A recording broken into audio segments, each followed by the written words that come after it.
Hello students, मैं हूं Rajinikanth Singh, mathematics faculty and ये है सीक्वेंस एंड सीरीज़ का नेक्स्ट लेक्चर। स्टूडेंट्स, पिछले लेक्चर में हम लोगों ने देखा था ज्योमेट्रिक प्रोग्रेशन और उसमें हम लोग देखे थे एक काफ़ी इम्पोर्टेंट फार्मूला जो कि T N nth term of GP find करने का था। फार्मूला क्या था? तो था T N equal to A R का पावर n माइनस वन। ठीक है, ये फार्मूला था टी एन फाइंड करने का, या टी एन गिवन हो, ए गिवन हो, आर गिवन हो तो एन फाइंड करने का, या नहीं तो चारों में से कोई तीन गिवन हो तो चौथा इस फॉर्मूले से हम लोग फाइंड कर सकते हैं। ठीक है, ये क्या था? तो ये था nth टर्म ऑफ जीपी। ठीक है, अच्छा, nth टर्म ऑफ जीपी लिखे, इसका मतलब ये हुआ कि ये बिगिनिंग से, मतलब स्टार्टिंग से, फ्रॉम स्टार्टिंग। ठीक है, कुछ भी नहीं लिखा हो तो इसका मतलब समझना है फ्रॉम स्टार्टिंग। अब देखो, अब कोई एंड से पूछ दे, एंड से nth टर्म क्या होगा, या एंड से कोई भी term, pth term, rth term, ठीक है, कोई भी टर्म पूछ दे तो कैसे फाइंड करेंगे? तो देखना, यहाँ पिछले लेक्चर में जैसे हम लिखे थे कि if first term equal to A, common ratio equal to R. ठीक है, first term and common ratio से हम लोग पूरा जीपी लिख दिए थे। ठीक है, लेकिन यहाँ से थोड़ा एंड वाला भी हम लोग को देखना है, तो इसलिए हम यहाँ पे ले रहे हैं and last term. Last term लेना है यहाँ पे एल। ठीक है, फर्स्ट टर्म ले लिए ए, कॉमन रेशियो ले लिए आर एंड लास्ट टर्म ले लिए एल। अब लिखने जा रहे हैं जीपी। जीपी क्या होगा सोचो। तो फर्स्ट टर्म तो ए ही होगा, ए फर्स्ट टर्म है तो ए होगा। सेकेंड टर्म चाहिए, क्या करोगे? तो फर्स्ट टर्म में कॉमन रेशियो मल्टीप्लाई कर दोगे, that is A into R. देखो, फर्स्ट टर्म है, कॉमन रेशियो आर है, हमको सेकेंड टर्म चाहिए तो फर्स्ट टर्म में कॉमन रेशियो मल्टीप्लाई कर दिए। काफ़ी सिंपल है, पिछले क्लास में हम लोग देखे थे। ठीक है, लो एक एग्जाम्पल छोटा सा लिख देते हैं। जैसे एक हम ले रहे हैं यहाँ पे जीपी, मान लो 2 है और फर्स्ट टर्म मान लो 2 है और कॉमन रेशियो 3 है। ठीक है, तो 2, अब दूसरा टर्म चाहिए तो क्या करोगे? 2 को 3 से मल्टीप्लाई करोगे, दैट इज 6। फिर अगला वाला टर्म चाहिए तो 6 को 3 से मल्टीप्लाई करोगे, दैट इज 18। फिर 3 से मल्टीप्लाई करोगे तो आ जाएगा 54। ऐसे ही आते जाएगा। ठीक है, तो ये हो गया first term 2 and common ratio 3 वाला। आप देख सकते हो किसी भी टर्म को उसके पहले वाले से डिवाइड करो तो देखो 3 आएगा, जो कि कॉमन रेशियो कहला जाएगा। यहाँ पे 18 को भी 6 से डिवाइड करो तो देखो 3 आएगा, या 54 को 18 से डिवाइड करो तो 3 आएगा। ठीक है, तो ये हो गया ए आर, मतलब अगला टर्म चाहिए तो आपको उसमें कॉमन रेशियो मल्टीप्लाई करते जाना होगा। फिर इसके अगला टर्म चाहिए तो आर मल्टीप्लाई कर दो तो हो जाएगा ए आर, पहले से है, एक और आर मल्टीप्लाई करोगे तो ए आर स्क्वायर हो जाएगा। फिर इससे भी अगला टर्म चाहिए तो ए आर, और फिर एक और मल्टीप्लाई करो आर तो ए आर क्यू हो जाएगा। ठीक है, अब देखो ध्यान से, यहाँ पे लास्ट टर्म क्या है? लास्ट टर्म है एल। ठीक है, लास्ट टर्म कितना है? एल। अब ये एग्जाम्पल किस लिए लिखे? तो वही लास्ट टर्म से इधर आने के लिए। अब देखो, हमारे पास ये है टर्म, मान लो 2 है, कॉमन रेशियो पता है 3, तो नेक्स्ट टर्म चाहिए, दैट इज सेकेंड टर्म चाहिए तो क्या करेंगे? 3 मल्टीप्लाई कर देंगे तो आ जाएगा। फिर इससे नेक्स्ट टर्म चाहिए तो क्या करेंगे? 3 मल्टीप्लाई कर देंगे, आ जाएगा। फिर इससे नेक्स्ट टर्म चाहिए तो 3 मल्टीप्लाई कर देंगे, आ जाएगा। 18 इंटू 3 54। बट अगर हमको मान लो ये वाला टर्म मालूम है, ठीक है, मान लो कि ये वाला टर्म हमको 54 मालूम है, उसका पहला टर्म चाहिए, 54 के पहले पता करना होगी 54 के पहले क्या होगा टर्म, तो क्या करोगे? 54 में 3 डिवाइड करोगे। ध्यान से देखना, 54 मालूम है और पता है कि इसका कॉमन रेशियो 3 है, तो इससे आगे वाला टर्म चाहिए तो 54 इसमें मल्टीप्लाई, 3 इसमें मल्टीप्लाई करेंगे, और इसके पहले वाला टर्म चाहिए तो 3 इसमें डिवाइड करेंगे। ध्यान से देखना, जैसे एपी में करते थे, एपी में आगे वाला टर्म चाहिए था तो कॉमन डिफरेंस को ऐड करते थे, उसके पीछे वाला टर्म चाहिए था तो कॉमन डिफरेंस को सब्ट्रैक्ट करते थे। तो यहाँ भी अगर आगे वाला टर्म चाहिए तो कॉमन रेशियो को मल्टीप्लाई करेंगे, और उसके पहले वाला टर्म चाहिए तो कॉमन रेशियो को डिवाइड करेंगे। आई होप आपको क्लियर हो गया होगा। तो सोचो ये लास्ट टर्म है, इसके पहले वाला चाहिए तो क्या करोगे, तो लास्ट टर्म एल है, इसमें कॉमन रेशियो डिवाइड कर दोगे, that is L divided by R कर दोगे। फिर इसके और पहले वाला चाहिए तो क्या करोगे, तो इसमें आर डिवाइड करोगे, that is L by R square होगा। पहले से एक है और एक डिवाइड किए, दैट इज एक और आर नीचे क्रिएट हो गया, तो एल अपॉन आर स्क्वायर मिल गया। फिर इसके पहले वाला चाहिए तो क्या करोगे, तो फिर से एक आर डिवाइड करोगे, दैट इज हो जाएगा एल बाई आर क्यूब। वैसे ही होता जाएगा L by R to the power 4। ठीक है, तो इतना काफ़ी है। आप आई होप ये समझ गए होंगे कि लास्ट टर्म मालूम हो तो उसके पहले वाला कैसे फाइंड करते हैं।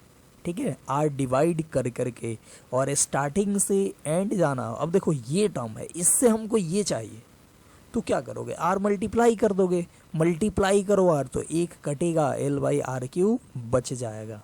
ठीक है, तो ये वाला में आप काफ़ी अच्छे से समझ गए हो कि आगे वाला टर्म चाहिए तो आर डिवाइड, और पहले वाला टर्म चाहिए आर मल्टीप्लाई, आगे वाला चाहिए तो आर मल्टीप्लाई, और पहले वाला टर्म चाहिए तो आर डिवाइड करना पड़ेगा। ठीक है, अब देखो एक चीज़, ये है लास्ट टर्म, या इसी को कोई बोलेगा कि ये एंड से पहला टर्म है।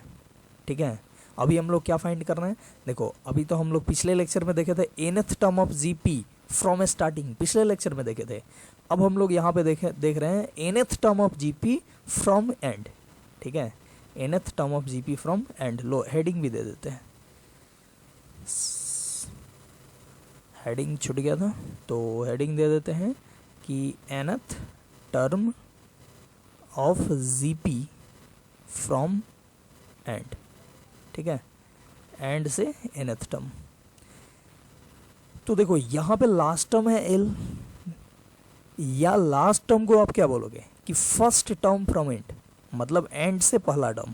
ठीक है, फिर इसको क्या बोलोगे, इसको बोलोगे T2 मतलब सेकंड टर्म फ्रॉम एंड, इसको बोलोगे T3 फ्रॉम एंड, इसको बोलोगे T4 मतलब टर्म 4 चौथा टर्म कहाँ से, एंड से, इसको बोलोगे T5 फ्रॉम एंड। ठीक है, तो ये देखो ये ऐसे मिलते जा रहा है, पहला term from and, second term from and, third term from and, fourth term from and, fifth term from and. अब देखो एक चीज़, इसमें क्या सिमिलरिटीज़ है, एल तो सब में है, एल देखो एल सभी में है। अब हमको चाहिए फोर्थ टर्म फ्रॉम एंड चाहिए, एंड से फोर्थ टर्म चाहिए, तो एल है और बाई में क्या है, तो बाई में आर का पावर 3 है। ध्यान से देखना, फोर्थ टर्म फ्रॉम एंड चाहिए तो एल बाई और आर का पावर 3 करना पड़ेगा। ये फोर्थ टर्म चाहिए तो आर का पावर 4 से एक कम करना पड़ेगा। थर्ड टर्म चाहिए फ्रॉम एंड से, मतलब एंड से थर्ड टर्म चाहिए तो क्या करोगे, तो एल बाई तो सब में करना पड़ेगा, तो एल बाई इसमें भी किए, और थर्ड टर्म फ्रॉम एंड चाहिए तो आर स्क्वायर करना पड़ेगा। फिफ्थ टर्म फ्रॉम एंड चाहिए तो आर का पावर 4 करना पड़ेगा। वैसे ही हम बोले कि टेंथ टर्म फ्रॉम एंड क्या होगा, T10 फ्रॉम एंड क्या होगा, तो एल बाई आर का पावर 9, एक पावर कम कर देना है बस। तो वैसे ही अगर पूछा जाए कि Tn फ्रॉम एंड क्या होगा, Tn फ्रॉम एंड क्या होगा, तो L by R to the power n-1, ये हो जाएगा Tn फ्रॉम एंड। ठीक है, याद करो Tn फ्रॉम स्टार्टिंग क्या था, या बोल सकते हैं Tn from beginning. Tn from beginning क्या था, तो वो था a इंटू आर का पावर n-1। ठीक है, ये था a आर का पावर n-1, अभी आ गया l अपॉन आर का पावर n-1। अब देखो एक कमाल का फॉर्मूला यहाँ पे निकलता है, यहाँ पे नोट में आप लिख सकते हो कि Tn from beginning into Tn from and. देखो क्या मिलेगा, Tn फ्रॉम बिगिनिंग क्या है, तो बिगिनिंग से Tn है a इंटू आर का power n-1 into Tn from and क्या है, तो l डिवाइडेड बाई आर का पावर n-1। तो देखो r का पावर ये n-1 है, ये ऊपर में भी है नीचे में भी है, कट गया और बचा क्या a इंटू एल बच गया। तो ये tn from beginning into tn from and जो होता है इसका प्रोडक्ट होता है a इंटू एल, मतलब first term into last term. ठीक है, तो ये चीज़ याद रखना है, ये tn from beginning into tn from and always क्या होगा, तो always first term into last term के बराबर होगा। ठीक है, तो इस तरीके से हम लोग लिख सकते हैं कि tn from beginning into tn from end equal to first term multiplied by last term. ठीक है, ये तो ये काफ़ी इम्पोर्टेंट प्रॉपर्टीज़ है, ये कभी कभी यूज इसका आ सकता है। ठीक है, चलो ये हो गया। तो अभी हम लोग ये जो फॉर्मूला देखें मेन कि tn फ्रॉम एंड, इसका यूज कैसे करेंगे, तो देखो इस पे एक क्वेश्चन देखते हैं। देखो ये क्वेश्चन है, बोल रहा है कि find the seventh term of GP from and, और ये जीपी गिवन है। जीपी क्या है, तो 3, 6, 12, 24 डॉट डॉट ऐसे ही 3072। तो यहाँ पे देखो, यहाँ पे फर्स्ट टर्म कितना है 3 है, कॉमन रेशियो कितना है, तो कॉमन रेशियो के लिए सेकेंड टर्म को डिवाइड कर दो फर्स्ट टर्म से, दैट इज 6 डिवाइडेड बाई 3, कितना आ गया 2 आ गया। तो कॉमन रेशियो 2 आ गया, एंड हमको यहाँ पे चाहिए लास्ट टर्म, तो लास्ट टर्म कितना है, तो 3072। ठीक है, ये लास्ट टर्म है। तो फर्स्ट टर्म है, कॉमन रेशियो है एंड लास्ट टर्म है, तो आपको लिखना है seventh term of GP from end, मतलब T7 फ्रॉम इंड लिखना है। क्या लिखोगे, तो L divided by R to the power n-1, तो n के जगह पे तो 7 है, तो लिख देते हैं डायरेक्टली 7-1। तो ये हो जाएगा L, या L का डायरेक्टली अब वैल्यू पुट करो। L का वैल्यू कितना है, तो L का वैल्यू है 3072 divided by R to the power 7-1। तो यहाँ पे R का वैल्यू कितना है, तो R का वैल्यू है 2। ठीक है, तो 2 टू द पावर 7-1 यानी कि 6। ठीक है, तो ये आ गया 2 टू द पावर 6। तो ये हो गया 3072 डिवाइडेड बाई ये 2 को पावर 6 क्या हो जाएगा, 2 इंटू 2 इंटू 2 और फिर 2 इंटू 2 इंटू 2।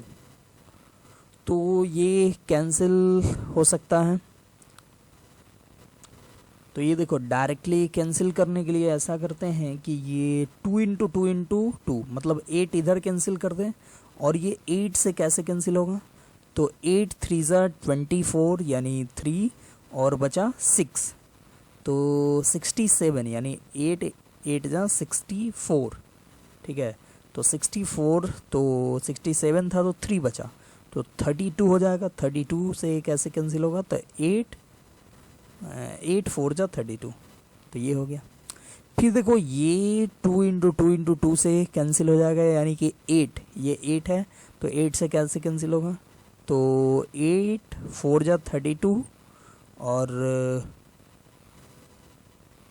और बचा कितना 6 बचा, तो 8 8 जा 64। ठीक है, तो 48 बच गया। तो यहाँ पे T7 फ्रॉम एंड कितना बचा, तो ये बच गया 48। ठीक है, तो 48 इज आंसर। तो देखो इस तरीके से इस फॉर्मूले का यूज हो सकता है। अगर आपसे पूछे लास्ट एंड से कोई भी टर्म पूछे तो ये फॉर्मूले का यूज करना है। ठीक है, तो यहाँ पे और कुछ क्वेश्चन हम लोग देखते हैं। तो ये रहा क्वेश्चन, ध्यान से देखो। क्वेश्चन है, बोल रहा है कि if 5th and 8th term of GP are 48 and 384। तो बोले इस बात को लिखो। बोल रहा है कि 5th term that is T5 given है कितना 48 and T8 8th term given है कितना, तो 384।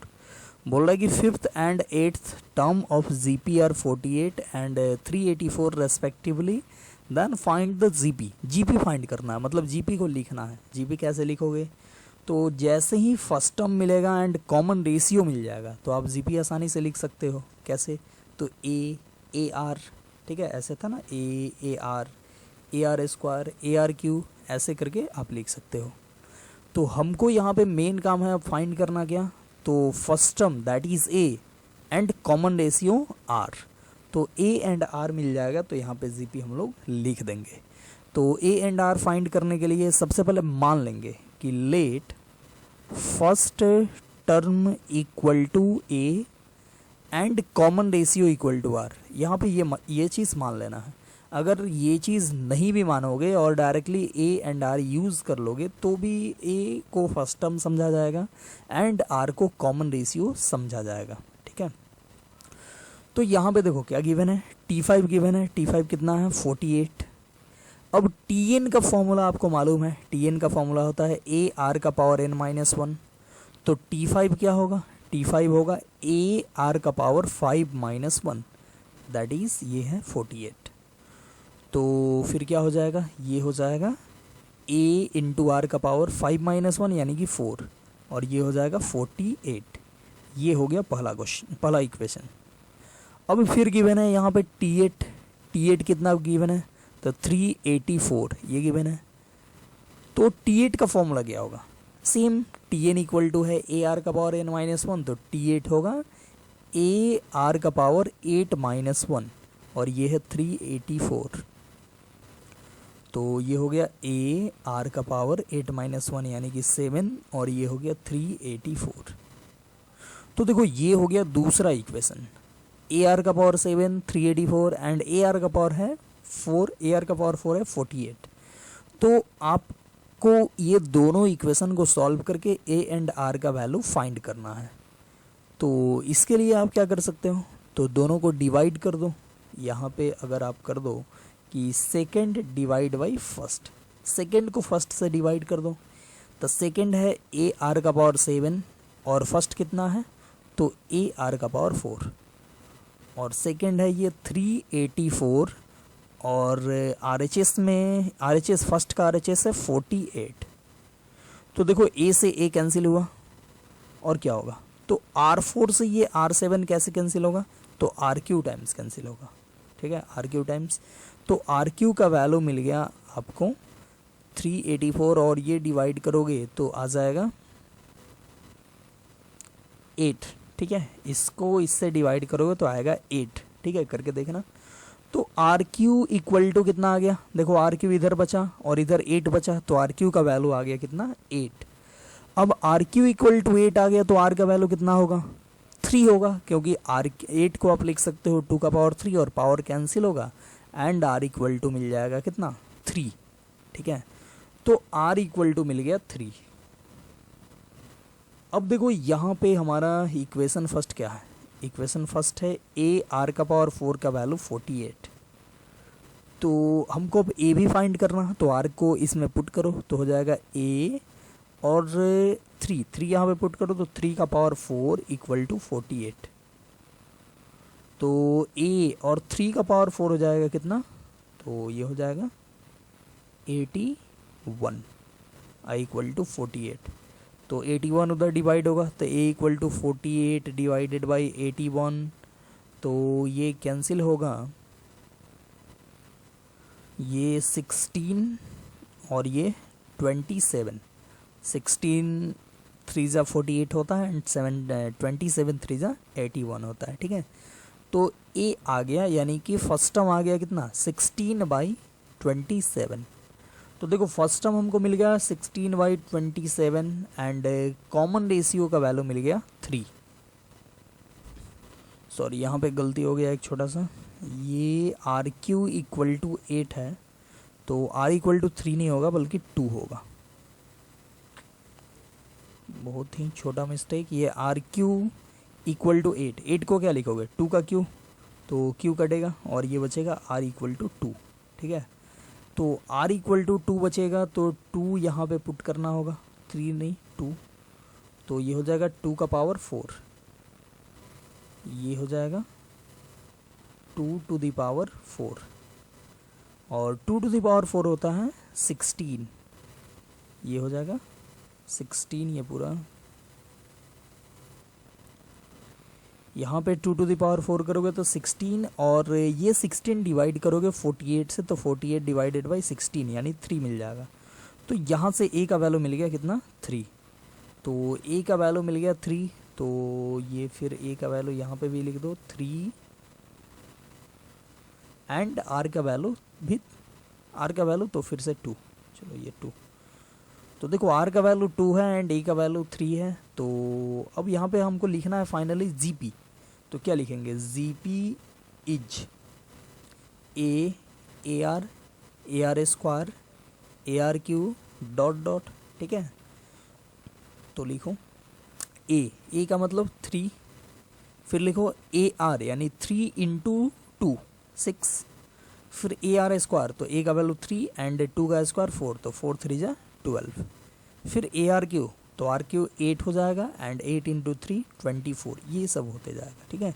तो gp पूछ रहा था कि gp क्या होगा, तो gp ये हो जाएगा, ठीक है। इसी gp का ये जो 5th टर्म होगा वो आएगा 48 एंड 8th टर्म जो होगा वो आएगा 384, ठीक है।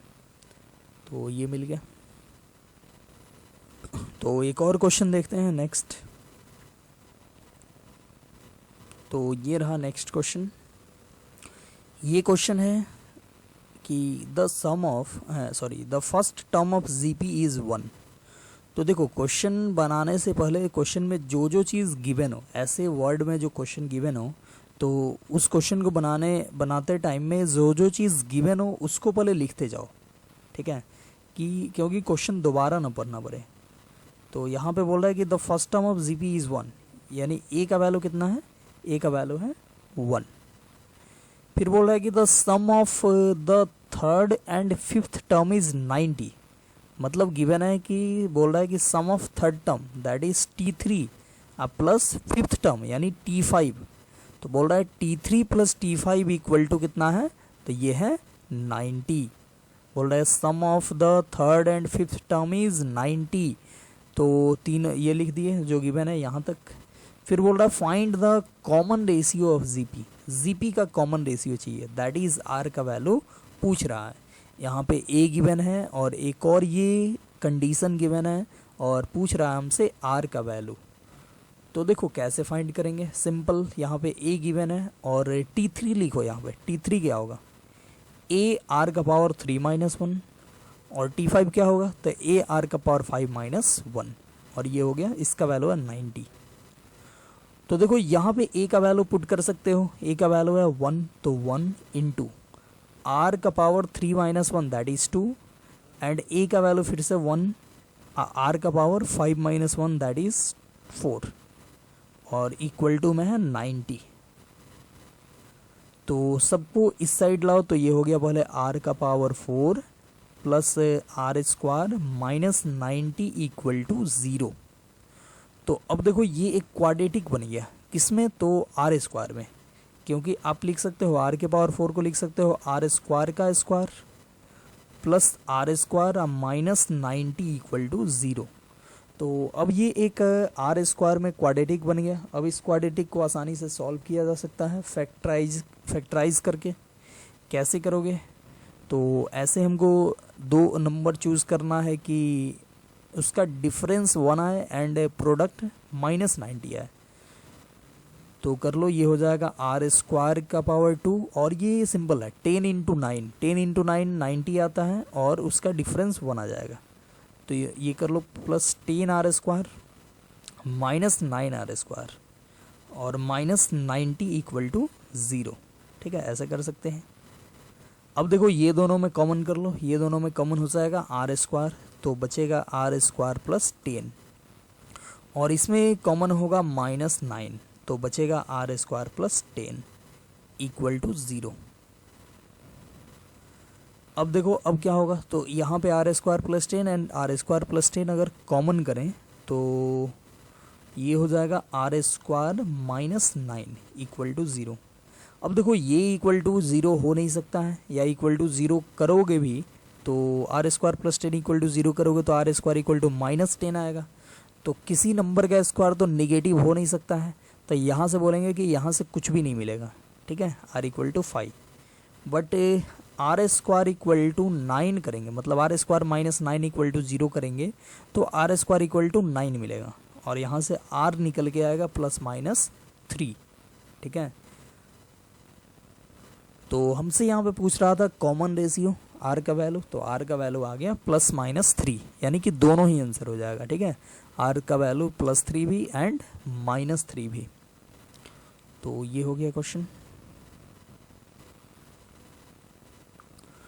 तो एक और हम लोग यहाँ पे लास्ट क्वेश्चन देखते हैं। ठीक है, यही नेक्स्ट क्वेश्चन है। तो क्वेश्चन ये रहा, बोल रहा है कि the 7th term of GP is 8 times the 4th term. ठीक है, तो ये जो बोल रहा है उसको पहले हम लोग लिखते हैं। ठीक है, जो भी ये वर्ड में बोले तो फिर से दोबारा इस चीज़ को नहीं पढ़ना पड़े, इसलिए हम लोग इसको लिख लेते हैं पहले। बोला 7th term that is T7। 7th term of GP is 8 times, यानी कि equal to 8 into 8 times the 4th term that is 8 into T4। ठीक है, बोल रहा है 7th term of GP is 8 times the 4th term, तो T7 equal to 8 into T4, ये लिख दिए। तो बोल रहा है कि find the GP, GP find करने को बोल रहा है। ठीक है, फिर एक चीज़ बोल रहा है, एक चीज़ और गिवन है, बोल रहा है find the GP when it's 5th term is 48। देखो ये एक तो गिवन ही है, दूसरा एक और चीज़ गिवन है T5 5th टर्म कितना गिवन है, तो 48 गिवन है। तो देखो यहाँ पे T5 गिवन है एंड ये एक कंडीशन गिवन है कि 7th टर्म जो है वो 8 टाइम्स है किसके, तो 4th टर्म के। तो हमको तो ये पता भी होना चाहिए कि दो चीज़ फाइंड करना है। हमको तो पहले फाइंड करना है जीपी फाइंड करना है, मतलब ए एंड आर फाइंड करना है, first term and common ratio find करना है। ये पता चल जाए तो जी भी पता चल जाएगा। ठीक है, A R square A R की ये सब। तो दो चीज़ फाइंड करना है तो दो कंडीशन देना ज़रूरी है। दो कंडीशन जब तक नहीं देगा तब तक नहीं निकलेगा। ठीक है, फर्स्ट दो चीज़। तो यहाँ पे दो कंडीशन दे दिया, अब दोनों का यूज़ करते हैं। यहाँ पे है T7, तो T7 क्या होगा, तो वैसे ही जो वो था ना Tn equal to A R का पावर n-1, ये Tn equal to A R का पावर n-1। तो इसका अगर यूज़ करें तो T7 क्या होगा, तो ये हो जाएगा ए आर का पावर 7-1, और इधर है 8 इंटू T4, तो T4 क्या होगा, तो T4 हो जाएगा ये a इंटू आर का पावर 4-1। ठीक है, अब देखो यहाँ पे a है और यहाँ पे a है, दोनों कैंसिल आउट हो गया, और क्या बचा, तो ये बचेगा r का पावर 7-1 यानी कि 6, और इधर 8, और r का पावर यहाँ पे बचेगा 4-1 यानी कि 3। अब देखो आर क्यू इधर डिवाइड करोगे तो r का power 6 divided by R cube कितना होगा, आर क्यू हो जाएगा, और ये हो गया 8। तो यहाँ पे आर क्यू का वैल्यू हमको मिला 8। तो पिछले ही क्वेश्चन के जैसा आर क्यू का वैल्यू 8 मिला तो आर का वैल्यू होगा 2। ठीक है, आर का वैल्यू मिल गया 2। अब देखो यहाँ पे गिवन है T5 का वैल्यू 48। देखो ये क्वेश्चन लगभग मिला जुला के देखा जाए तो ये पिछले क्वेश्चन के ही जैसा है। ठीक है, थोड़ा सा इसमें वर्ड ये जो इसका लैंग्वेज है वो थोड़ा सा अलग है, और इसमें मतलब वहाँ पे डायरेक्टली गिवन था दो चीज़ और यहाँ पे ऐसे गिवन है। तो T5 इक्वल टू 48 है, तो T5 को क्या लिखोगे, तो ए आर का पावर 4-1 सॉरी 5-1, T5 लिखोगे ना ए आर का पावर 5-1, और इसका वैल्यू है 48। तो ये हो जाएगा ए आर का पावर 4 इक्वल टू 48। अब देखो आर का वैल्यू 2 हमको मालूम है, तो क्या लिखोगे, ए और आर के जगह पे 2, तो हो जाएगा 2 का पावर 4 इक्वल टू 48। तो फिर से हो गया ए और 2 का पावर 4 यानी कि 16 इक्वल टू 48। तो 16 को उधर डिवाइड करने पे आ जाएगा ए का वैल्यू 48 डिवाइडेड बाई 16 यानी कि 3। तो देखो ए का वैल्यू आ गया 3 एंड आर का वैल्यू मिला था 2, तो जीपी लिख देंगे। जीपी इज क्या लिखेंगे, ए AR square ARQ dot dot, ठीक है। तो ये हो जाएगा क्या, ए का मतलब 3, फिर AR मतलब 3 इंटू 2 6, फिर AR स्क्वायर मतलब R स्क्वायर हो जाएगा 4 4 3 जा 12, फिर ARQ चाहिए तो A का वैल्यू 3 एंड RQ मतलब 2 का पावर 3, तो 8 इंटू 3 24, ये हो गया। तो ये हमको मिल गया यहाँ पे GP 3 6 12 24। और ऐसा ही एक और क्वेश्चन में मिला था, तो ये भी लगभग इसका मतलब दोनों का लैंग्वेज अलग अलग है बट दोनों का GP सेम ही है, ठीक है। तो ये रहा आज का लेक्चर। हम लोग आज देखें कि nth term of GP and से क्या होगा एंड उस पर क्वेश्चन प्रैक्टिस किए, and nth term of GP from beginning जो पिछले लेक्चर में पढ़े थे उस पर भी हम लोग कुछ क्वेश्चन प्रैक्टिस किए। तो नेक्स्ट क्लास में और आगे हम लोग पढ़ेंगे कि GP का सम कैसे फाइंड करते हैं, या हम लोग और भी चीज़ देखेंगे जैसे GP का प्रॉपर्टीज़ कुछ देखेंगे और फिर उस पर क्वेश्चन। तो आज का लेक्चर यहीं पे करते हैं समाप्त, और फिर देखेंगे बाकी इसका अगले लेक्चर में, अगले पार्ट में। तब तक पढ़ते रहो, घर पे रहो, सेफ रहो, बाय बाय।